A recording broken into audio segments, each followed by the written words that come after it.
Les nouvelles en détail.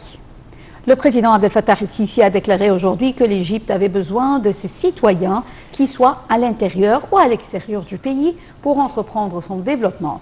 El-Sisi a fait cette déclaration lors de son entretien avec une délégation d'investisseurs égyptiens expatriés qui participent aux activités de la 5e édition de la conférence baptisée l'Égypte est capitale, prévue en octobre dans la capitale administrative.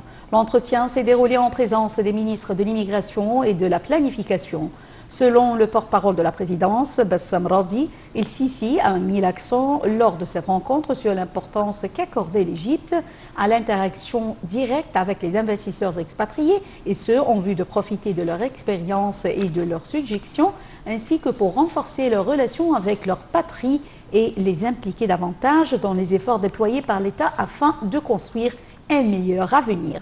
Le chef de l'État a réitéré l'intérêt accordé par l'État à la relance des investissements, à la réalisation du développement durable dans les différents domaines et à la préparation d'un plan futur selon la vision de l'Égypte 2030 en profitant des expériences internationales réussies. Les ministres ont de leur côté passé en revue avec el-Sisi et les investisseurs expatriés les principaux axes de cette édition de la conférence. Les ministres ont aussi exposé les efforts déployés sur tous les niveaux en vue de relancer les différents secteurs économiques et d'encourager l'investissement étranger et locaux. Le président Abdel Fattah el-Sisi a reçu aujourd'hui Ichiro Kachitani, président de la compagnie japonaise Toyota. La rencontre a eu lieu en présence du ministre de l'Électricité et de l'Énergie renouvelable, Mohamed Shakir, et nombre de hauts responsables de la compagnie Toyota, en plus de l'ambassadeur japonais au Caire, Masaki Noki. Le porte-parole de la présidence, l'ambassadeur Bassam Radi, a déclaré que lors de l'entretien, le président el-Sisi a salué la forteresse des relations égypto-japonaises. Il a souligné le désir de l'Égypte de continuer à développer et renforcer ses relations dans divers domaines, en s'appuyant sur les résultats positifs réalisés pendant les 2 dernières visites menées par le président el-Sisi au Japon cette année. Le chef de la République a également rendu hommage aux activités continues de la compagnie Toyota en Égypte pendant des décennies et la disponibilité de nombreuses opportunités d'investissement afin d'élargir ses activités, notamment à la lumière des projets de développement mis en œuvre par l'Égypte, tels que le projet de développement de l'axe du canal de Suez et qui comprendra notamment des zones industrielles et des centres logistiques. L'ambassadeur Bassam Radi a ajouté que le président de la compagnie Toyota avait examiné lors de la rencontre les projets que la société étudie l'exécution en Égypte lors de la prochaine période. Le Moufti d'Égypte, Chaoui Alam, a inauguré aujourd'hui les activités de la 5e édition de la conférence mondiale de Fatwa ou avis religieux. Cette conférence tenue sous les auspices du président Abdel Fattah el-Sisi est organisée par le secrétariat général des autorités chargées des avis religieux dans le monde est placée sous le slogan de la gestion civilisée des conflits jurisprudentiels. Des délégations présidées par les muftis de 85 pays du monde participent à cette conférence.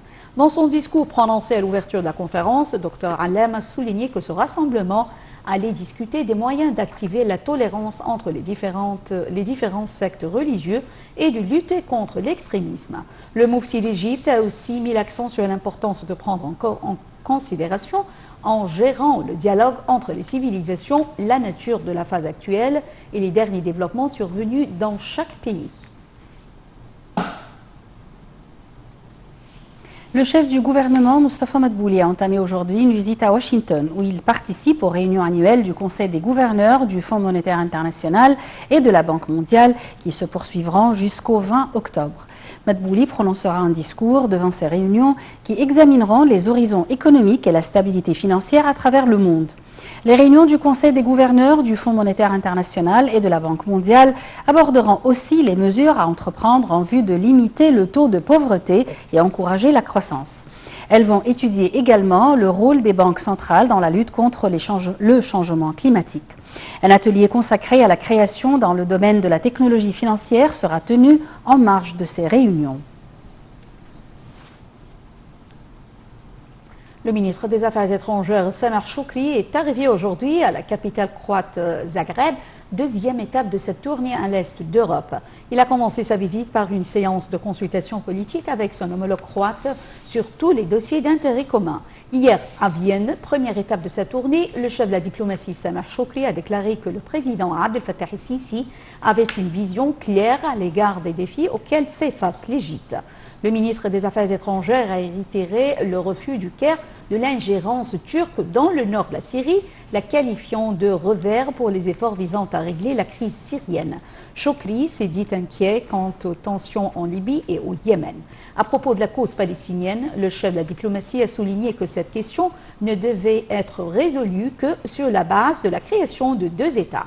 Et quant à la question du barrage éthiopien de la Renaissance, Shoukry a expliqué que l'Égypte faisait face à des dangers à cause de ce barrage, indiquant que la reprise du dialogue avec Addis Abeba était un signe positif.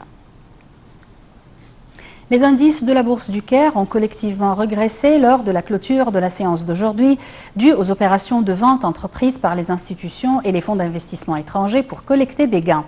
Le marché des entreprises cotées à la Bourse a perdu 7,7 milliards de livres égyptiennes, clôturant à 707 milliards de livres égyptiennes au milieu des transactions totales qui ont atteint 909 milliards de livres égyptiennes.